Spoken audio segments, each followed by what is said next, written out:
سبيل الدموع سبيل مريح تنهد يا صاحي كي تستريح.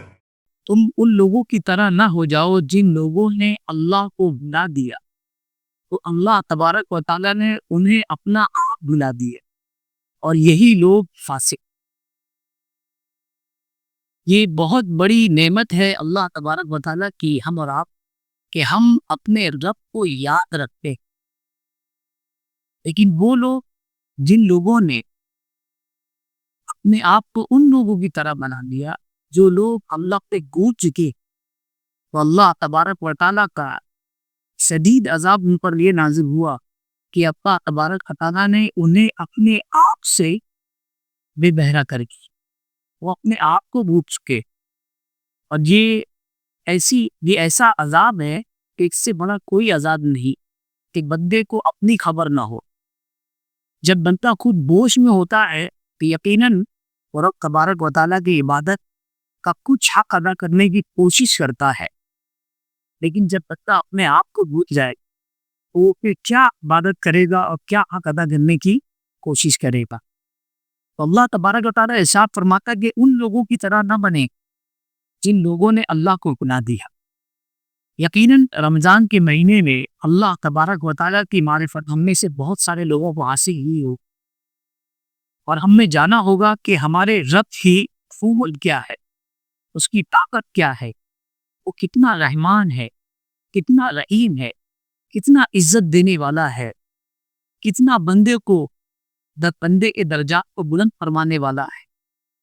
یہ سارے ناموں کے ساتھ اس کی صفات کا بھی ہم نے احساس کیا ہوگا، اور یہ بہت بڑی نعمت ہے۔ لیکن ان سارے احساسات کے بعد اب ہم جب کہ رمضان کے مہینے کے باہر ہیں، کہیں ایسا نہ ہو کہ اس دنیا داری میں ہم اپنے رب کی ان صفات کو بھول بیٹھیں۔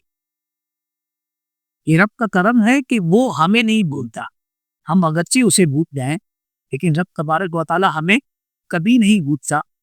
اور معنی کرم یہ ہے کہ رب تبارک و تعالیٰ اپنے بندے کو اس وقت بھی عطا کرتا ہے جب بندہ نہیں مانتا۔ وہی پلانر ہے، وہی پلاننگ کرتا ہے ہمارے معاملات کی، ہمارے مستقبل۔ بندہ مانگے تب بھی عطا کرتا ہے، اور بندہ نہ مانگے تب بھی عطا کرتا ہے۔ بس ہمیں اس چیز کی ضرورت ہے کہ ہم اپنے رب کو کسی صورت میں نہ بھولیں، اس لیے کہ بندے کے لیے وہ دن موت کا دن ہے جس دن وہ اپنے رب کو بھول جائے۔ اور یقین مانیے اس رمضان میں آپ کو احساس ہو گیا ہوگا، خاص طور سے ان لوگوں کو کہ بہت بڑے غم نے مبتلا تھے، بڑی مشکلات ان کو درپیش کی، اور انہوں نے رمضان کے مہینے میں اللہ تبارک و تعالیٰ کی بارگاہ میں رکوع کیے، سجود کیے، اور اپنے رب کو اپنے قریب پایا۔ اب اگر وہ یہ سوچتے ہیں کہ ہمارا کام بن گیا اور ہم اللہ کے گھر سے دور ہو جائیں گے، یقین مانیے اللہ تبارک و تعالیٰ تنہا نہیں ہوتا، بلکہ ہم اس سے دور ہو کر تنہا ہو جاتے ہیں۔ ہمیں اگر اللہ کی معیت مل جائے تو ہمارا بھلا ہوگا۔ اللہ تبارک و تعالیٰ کے ساتھ ہماری پوری ساری دنیا کے لوگ اگر مل جائے تو اس میں کوئی ہم بنا نہیں کر سکتے۔ اور رب تبارک و تعالیٰ ہے، اس نے ہمیں پیدا کیا ہے، لیکن آج افسوس کا معاملہ ہے کہ ہم رمضان کے بعد دیکھتے ہیں مساجد کو کہ وہ نوحہ کر رہی ہیں، ماتم کر رہی ہیں، مسجدیں خالی، صلاۃ مفروضہ جو فرض نمازیں ہیں اس میں مسجدیں خالی نظر آتی ہیں۔ اگر امام نماز سے پہلے یہ کہے سووا صفوفکم وتراصوا، صفیں سیدھی کرو، اور بالکل بنیان مرصوص کی طرح کھڑے ہو جاتے، تو میں حیرت کرتا ہوں کہ وہ کس سے مخاطب ہے؟ پیچھے تو کوئی نہیں، پیچھے ایک یا ڈیڑھ صف ہے۔ جب وہ رمضان کا مہینہ تھا، جب لوگوں سے کہنا پڑتا تھا، کیس کرنی پڑتی تھی، درخواست کرنی پڑتی تھی کہ جگہ دے دو، ہمیں جگہ مل جائے تو بڑی نعمت کی بات۔ لیکن اب جب رمضان کا مہینہ چلا گیا تو ہم نے سمجھا ہے ایسا کہ رمضان کی اگر ہم عبادت کرتے تھے تو یقین مانے کہ رمضان ختم ہو گیا، اور اگر رحمان کی عبادت کر رہے ہیں تو رحمان حی و قیوم ہے اور اسے موت نہیں. میرے رب سے بڑی زندگی کسی کے پاس نہیں. یہ رب تبارک و تعالی جو قدیم ہے، تو ہمیں یہ سمجھ دینا چاہیے کہ جس طرح رمضان میں ہم اپنے رب کو پکارتے تھے، اسی طرح ہمیں اپنے اچھے دنوں میں بھی اپنے رب میں نہیں بھولنا ہے. یہ بڑے افسوس کی بات ہے کہ جب ہمارے برے دن آتے ہیں، ہم اس کی بارگاہ میں بیٹھتے، اٹھتے، لیٹتے، اس کا نام لیتے ہیں، حاضر رہتے ہیں، لیکن جب ہمارے اچھے دن آ جاتے ہیں تو جس ذات نے ہمیں اچھے دن دکھائے اسے بھول جاتے ہیں. انسان کی فطرت ہے کہ اگر اس کے پیر میں مار لگ گئی ہو، فریکچر آ گیا ہو اور وہ لنگڑا کر چلتا ہو تو وہ عصا اور ڈنڈی کا سہارا لے لیتا ہے. لیکن جیسے ہی اس کا پیر صحیح ہوتا ہے، سب سے پہلے وہ اپنا پیچھا اگر کسی سے چھڑاتا ہے تو وہی عصا اور ڈنڈی ہوتی. یہی حال ہمارا بھی ہے کہ جب برے وقت آئے رب کی بارگاہ میں روئے گڑگڑائے، لیکن جب اچھے وقت آئے تو اسی رب کی نافرمانی میں حد سے تجاوز کر گئے. یہ ہمارے ساتھ کبھی نہیں ہونا چاہیے. اگر ہم نے مسجدوں کو ویران کر دیا، یقین مانی ہمارے دل بھی ویران ہونے والے. جتنا گرد و غبار ہمارے قرآن مجید پر ہے، اتنا ہی گرد و غبار ہمارے دل پہ بھی آنے والا ہے. جتنا ہم قرآن سے دور ہے، اتنے ہی کامیابی سے ہم دور رہیں. تو اپنے دنوں کے اوقات میں کچھ وقت نکالیے اپنے حق کے لیے. اور سب سے بڑا وقت تو یہی ہے کہ 5 وقت نمازوں میں ہم حاضر رہیں، اس کی پابندی کریں. اس سے بڑا ورد کوئی علم نہیں. اللہ کے رسول صلی اللہ علیہ وآلہ وسلم ارشاد فرماتے ہیں، تحترقون، تم لوگ جلتے رہتے ہو، آگ میں جلتے رہتے ہو. فَإِذَا صَلَّيْتُمُ الصُّبْحَ غَسَلَتْهَا، جیسے ہی تم صبح فجر کی نماز پڑھتے ہو، وہ نماز تمہاری آنکھ کو بجھا دیتی. پھر فرمایا ثُمَّ تَحْتَرِقُونَ تَحْتَرِقُونَ، پھر تم دنیا کی آگ میں جلتے رہتے ہو، جلتے رہتے ہو. فَإِذَا صَلَّيْتُمُ الظُّهْرَ غَسَلَتْهَا، جیسے ہی تم ظہر کی نماز ادا کرتے ہو، وہ ظہر کی نماز تمہاری دنیا کی آگ کو بجھا دیتی. ہم ذرا سوچیے کہ مسجد سے نکلنے کے بعد ہم محفوظ نہیں، تو اگر ہم حفاظت چاہتے ہیں تو ہمیں مسجد آنا پڑے گا. جو آگ ہمارے اندر لگی ہے وہ بجھے گی کہاں؟ وہ مسجد ہی میں آ کے بجھے. یہ آگ کیا ہے جس میں ہم جل رہے ہیں؟ وہ آگ یہی ہے کہ جب تک ہم مسجد میں ہیں بڑے ایماندار ہیں، لیکن جیسے ہی مسجد سے نکل گئے تو ہمیں لگتا ہے کہ اب ہمیں کوئی نہیں بھی. سچا مومن وہ ہے جو ہر جگہ یہ سوچتا ہے، یہ عقیدہ رکھتا ہے کہ میرا رب مجھے گے گا، چاہے وہ فجر کی نماز ہو یا ظہر کی نماز ہو. میں مانتا ہوں یقیناً انسان سے غفلت ہو جاتی ہے اور نمازیں چھوٹ جاتی ہے. وہ رمضان کا مہینہ تو جس میں والدین بھی اٹھتے تھے، چھوٹے بہن بھائی بھی اٹھتے تھے، تو ہم بھی اٹھ جاتے تھے. لیکن یہ جو دوسرے مہینے آ رہے رمضان کے بعد، اس میں غفلت ہم پر طاری ہو جاتی ہے، غلبہ ہوتا ہے غفلت کا، اور ہم حاضر نہیں ہو پاتے. یقیناً ایسا ہو سکتا ہے کہ ہمیں نیند لگ جائے، لیکن افسوس اس وقت ہوتا ہے کہ جب ہماری نماز چھوٹ جائے اور ہمیں کوئی فرق نہ پڑے. یہ بڑا افسوس ہے. بلکہ ہمیں افسوس کرنا چاہیے کہ ہماری نماز صحیح ہے. اور اس افسوس کو اور اس درد کو اور اس غم کو اگر آپ لے کر پھریں گے تو یقین مانی دنیا کا کوئی غم آپ قریب نہیں آئے. کیونکہ آپ کو ایک ہی غم ہے، میری ظہر چھوٹی ہے، کب کروں؟ وقت ہی نہیں مل رہا ہے، آفس جانا ہے، دوستوں سے ملنا ہے، اور سارے کام ہیں، تین ہی رہ جائے. ہر کام میں اپنی اس ظہر جو فوت ہو گئی اسے یاد کر رہے ہو. آپ اللہ کے ساتھ، آپ اللہ کے ساتھ ہو. یہ ادا اب تبارک و تعالیٰ کو عادت پسند آ گئی تو اللہ تبارک و تعالیٰ کا کام ہی ایسا بنا دے گا کہ کبھی عبادت سارے.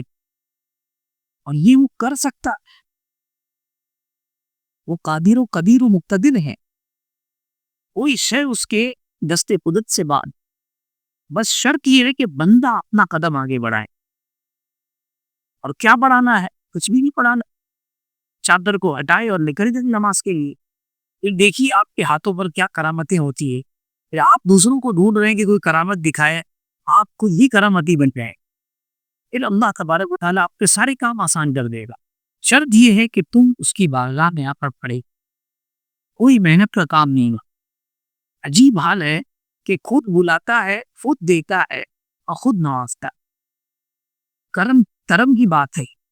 بس بندہ اس چیز کو سمجھے تو صحیح. حضرت معاذ بن جبل رضی اللہ تعالیٰ عنہ ارشاد فرماتے ہیں لو عرفتم اللہ حق معرفتی، فرمایا کہ اگر تم نے اپنے رب کو ایسی پہچانا جیسا کہ پہچاننے کا حق ہے، اس کی عبادت کر کے، اس کا قرب حاصل کر کے، قرآن مجید پڑھ کر اچھوں کے ساتھ بیٹھ، اگر تم نے اس کی معرفت حاصل کر لی. معرفت کیا ہے؟ کہ آپ یقین مانے کہ میرا رب ولی ہے، متعادی ہے، قدیر ہے، معز و مذل ہے، خافض و رافض ہے. وہی بندے کو اوپر اٹھاتا ہے، وہی گراتا ہے، وہی عزت دیتا ہے، وہی ذلیل کرتا ہے. جب اس قدرت کا پلے کو ایمان حاصل ہو جائے، یقین حاصل ہو جائے، یہی معرفت ہے. وہ کبھی کسی سے نہیں ڈرے گا. یہ معرفت اگر حاصل ہو گئی، اللہ کے رسول صلی اللہ علیہ وسلم ارشاد فرماتے ہیں لما شیتم علی البحور، یہ معرفت اگر حاصل ہو گئی تو اگر سمندر بھی ہے تو اس پر تم چلنا شروع کر دیا. سمندر پر چلو گے لیکن سمندر کی مجال لے کے تمہیں دیکھو. تو اگر تم نماز پڑھنے آ رہے ہو، لاکھوں تمہارے درمیان آتی ہے، رکاوٹیں ہیں، وہ ساری رکاوٹیں ختم کرنا میرے رب کا ذمہ، اور میرے رب کے ذمہ ہے. لیکن بندہ اپنا صحیح عقیدہ تو لے کے نکلے کہ مجھے میں نماز پڑھنے کے لیے نکل گا، تو سارے کام ہو جائیں، کوئی کام نہیں رکنے والا. تو اگر ہم نے اپنے رب کی عبادت میں کوتاہی دی تو یقین مانگیے کوئی کام اچھا نہیں ہوگا. اور وہ تو بڑا خوش نصیب انسان ہے جو مجبور ہے اپنے گھر کے کاموں کے، اور اپنے گھر کے کام کرتے ہوئے اس کی نمازیں چھوٹ جاتی، لیکن ہمیشہ وہ اسی بات کو لے کر چڑچڑا رہتا ہے کہ میری نمازیں چھوٹ جاتی. بہت خوش نصیب انسان ہے. وہ ایک دن آئے گا مسجد کا عادی ہوگا، اور اس کو دیکھا، اس کا دیکھا دیکھی بہت سارے لوگ مسجد میں، اور پھر ان کے بچوں کی کیا پرورش ہوگی جس کا باپ اپنی نماز سے لے کے متفکر. سب سے بڑی عبادت تو یہ ہے کہ بندہ متفکر ہو، فکر کرے اس بات کی کہ میری نماز چھوٹ گئی. سب سے بڑی بات جب فکر کرے گا کبھی تو کرے گا. ہمارے اندر فکر نہیں جاگ رہی، جب تک وہ نہیں جاگے گی اسی طرح مسجدیں ویرانی رہنے والی ہے. اللہ کے رسول صلی اللہ علیہ وسلم ارشاد فرماتے ہیں خذوا من الاعمال ما تطیقون، اتنے ہی عمل کرو جس کی تم طاقت رکھو. آپ نوافل پڑھتے ہیں، اوراد و وظائف کرتے ہیں نماز کے بعد، لیکن آپ اس لیے شاید نماز میں نہیں آ پاتے ہو کہ آپ سوچتے ہو کہ نماز کے بعد مجھے یاسین بھی پڑھنا رہتی ہے، تبارک بھی پڑھنا ہوتی ہے، آیت الکرسی بھی پڑھنا ہوتی ہے. تو آپ صرف فرض نماز پڑھیں، اس کے ساتھ جو سنن نوافل واجبات ہے اسے ادا کرنے کی کوشش کرے، اوراد و وظائف کو متاخر کر دے، یہ سوچ کر کہ میں کم سے کم اپنے رب کا فرض تو ادا کروں گا. حضور نے فرمایا جس کی جتنی طاقت ہو اتنی وہ عبادت کرے. پھر فرمایا فَإِنَّ اللَّهَ لَا يَمَنُّ حَتَّى تَمَنَّ، بہت بندہ جب عبادت کرنے لگ جاتا ہے بہت زیادہ، یعنی طاقت سے زیادہ، وہ اپنے سارے کام چھوڑ کے جب کرنے لگتا ہے تو ایک وقت آتا ہے کہ اس سے دور ہونے لگتا ہے. فرمایا کہ تم تو بور ہو جاتے ہو، اللہ تمہارا بتانا بھی ذات نہیں کہ تم سے بے توجہ ہو جائے. تم بور ہو جاتے لیکن وہ بے توجہ نہیں ہوتا اپنے بندوں سے. پھر فرمایا وَإِنَّ أَحَبَّ الْأَعْمَالِ إِلَى اللَّهِ مَا دَامَ وَإِنْ قَلَّ، فرمایا کہ اللہ کے نزدیک سب سے بہترین عمل وہ ہے تھوڑا تو ہو لیکن ہمیشہ، تھوڑا ہو لیکن ہمیشہ. اس سے پتہ یہ چلا بہت زیادہ عبادت کرنا اللہ کو راضی کر دے گا یہ ضروری نہیں ہے، بلکہ عبادت جو فرائض اور واجبات ہے اسے عطا کرے لیکن پابندی کے ساتھ. وہ تھوڑی ضرور ہے لیکن ہمیں اللہ تبارک و تعالیٰ تک پہنچا دے گی. اور یہ اسی وقت ممکن ہے جب بندہ اپنے رب کی معرفت حاصل کرے، اور معرفت اگر حاصل ہو گئی تو یقین معنی عبادت کرنے میں جو مزہ اور لطف آئے گا وہ کسی اور چیز میں نہیں آ سکتا. اور یہ چیز اگر ہم کر رہے ہیں تو ہمارے بچوں کے لیے درس ہے. ہم الگ سے ان کے لیے ہمیں کلاس نہیں دینا ہے، وہ اپنے والد کو دیکھے گا کہ مہمان بھی گھر میں آئے لیکن وضو کر رہے ہیں، تھوڑا دیر بیٹھی میں نماز پڑھ نہیں آ سکتے بس اپنے گھر میں ہی مصلی بھی سن لو. یہ سبق ہے. ایک ساتھ کئی لوگوں کو درس دے، صرف مسجد آپ کے لیے درس دینے کی جگہ نہیں ہے. کہیں بھی آپ جا رہے ہیں اور آپ اپنے نماز کی حفظ کر رہے ہیں یہ درس دینے ہو. میں نے دیکھا ہے، آپ بھی دیکھتے ہیں کہ نماز پڑھنے والا جب بندہ نماز پڑھتا ہے تو میں نے دیکھا ہے کہ اگر وہ نماز نہیں پڑھ رہا ہے تو اس کا کوئی خیال نہیں کرتا، بلکہ اسے ہٹا دیا جاتا ہے بعض اوقات کہ تم وہاں کھڑے جاؤ، تم ہٹ جاؤ، امام صاحب آ رہے ہیں، یہ آ رہے ہیں. لیکن وہی بندہ جب نماز کے لیے کھڑا ہوتا ہے رکعت مانگتا ہے تو اب 2 سے 4 لوگ اس کے ارد گرد کھڑے ہو جاتے سپاہی کی طرح کہ کوئی اس کے آگے سے نہیں گزرے گا. اپنا تبارک و تعالیٰ انہی بندوں کو اس کا محافظ بنا دیتا ہے کہ اس کا قہر ہی نہیں کرتا ہے. یہ اللہ کی عبادت کا ایک چھوٹا سا نمونہ ہے، ایک معجزہ ہے جو بندہ دیکھتا ہے عبادت کرنے کے بعد. اسی طرح اگر ہم اللہ کب تک تعالیٰ کو یاد رکھیں، یقین مانیے اللہ کب تک تعالیٰ ہمیں کبھی نہیں بھولے گا. اور ہمیں کوشش کرنی ہے کہ جس طرح رمضان میں ہم نے ان مسجدوں کو آباد کیا، رمضان کے علاوہ بھی میری ذمہ داری کہ میں آؤں. یہ ذمہ داری نہیں کہ مسجد کو میں دوسروں سے بھروں، بلکہ مسجد میں میرا آنا ذمہ ہے کہ میں آ سکتا ہوں کہ نہیں آ سکتا. جب آپ اگر نو گے تو آپ سے جڑے ہوئے سارے لوگ ہیں. یہ سب سے عظیم نعمت ہے اللہ تبارک و تعالیٰ کی جو ہمیں اس نے عطا فرمائی کہ اپنی معرفت عطا فرما دی. بس بندہ اس میں غور کرے تو وہ عبادتوں میں لطف پانے لگے گا.